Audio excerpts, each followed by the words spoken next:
अच्छा, एक चीज़ और सर, जो लोग भी कहते हैं, मैं कल भी एक जगह था इस्लामाबाद से बाहर, बड़े पढ़े लिखे लोगों से मैं मिला, वैसे डिबेट कर रहे थे। वो कह रहे थे जी पीएमएलएन की गवर्नमेंट को और कुछ नहीं मिला, 4 साल के इमरान खान के दौरे इक़्तिदार में तो घड़ी निकाल के ले आए, जबकि पीएमएलएन अपने दौर में नैब के केसेस बने, गिरफ्तारियां हुई, अरबों रुपए के केसेस के रेफरेंसेस दायर हुए। तो सर इसके ऊपर आप बिंग सीनियर पॉलिटिशियन कैसे देखते हैं कि एक शख्स का 4 साल दौरे इक़्तिदार है और उसमें एक घड़ी जो तोशाखाना केस है इसके ऊपर इस वक्त सारा फोकस है, तो क्या ये एक ही केस है गवर्नमेंट के पास या ऐसी कोई और चीज़ भी है?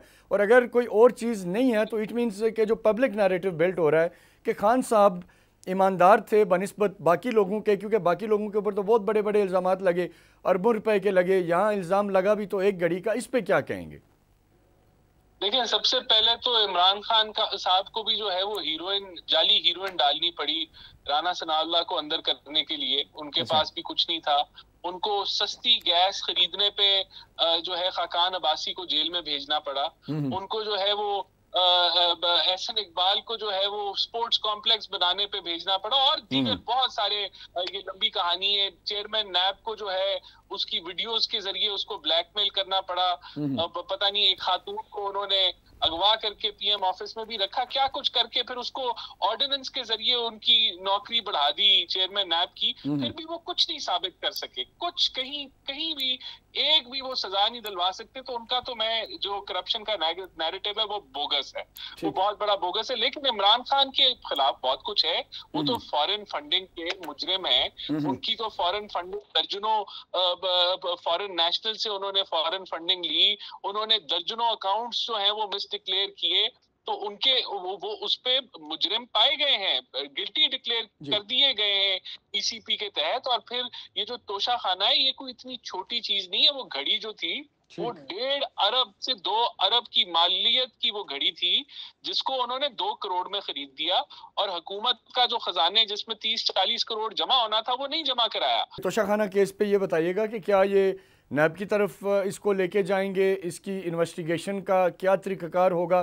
क्योंकि हुकूमतों के अंदर ये एक प्रॉब्लम है कि चीज़ें, एलिगेशंस तो लगते हैं लेकिन फिर वो सच्चे हैं गलत हैं, इसका कोई उसके ऊपर आवाम को फिर ये नहीं बताया जाता कि जी हाँ ये ठीक था ये गलत था। इस पे क्या कहेंगे आप, इसको किस तरफ ले जाएंगे आप? तोशाखाना में इमरान खान करप्ट प्रैक्टिसेस में गिल्टी पाया गया है। वो कैसे कि उन्होंने जो 5 करोड़ या 80 लाख की वो घड़ी जो उन्होंने बज़ाहिर बेची, जो फोर्ज डॉक्यूमेंट्स के जरिए बेची, उस आमदन को उन्होंने अपने असासों में डिक्लेयर नहीं किया।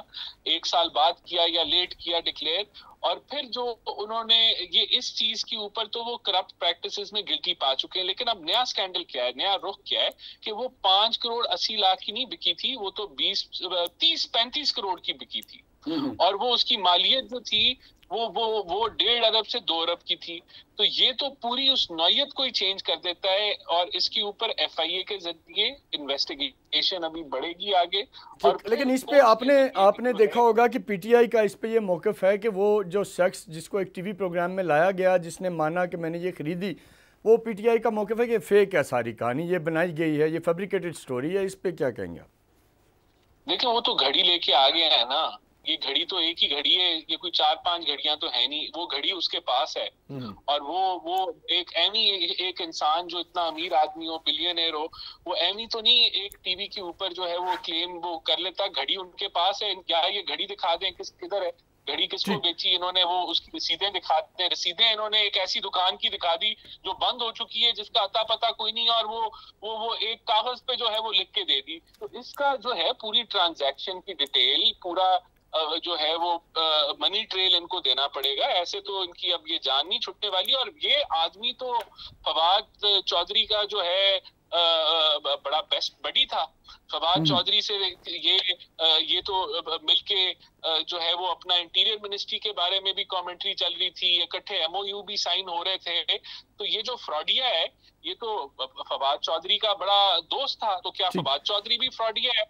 और अगर फवाद चौधरी फ्रॉडिया है तो फिर तो ये सारे फ्रॉडिया हैं, क्योंकि ये फवाद चौधरी तो फ्रंट मैन है। तो देखें, ये कहना, एक बंदा जो आदमी इनके खिलाफ हक सच पे बात करता है उसको ये फ्रॉडिया बना देते हैं।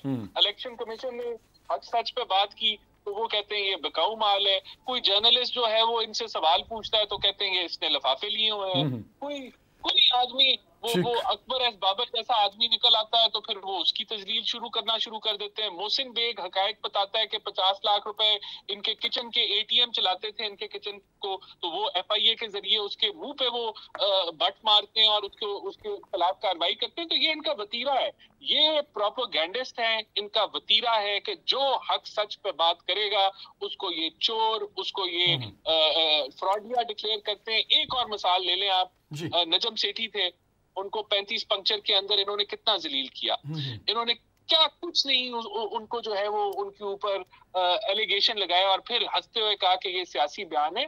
ये बहुत बड़ा बहरूपिया है इमरान खान और ये इस चीज का माहिर है, लोगों की इज्जतें उछालने का।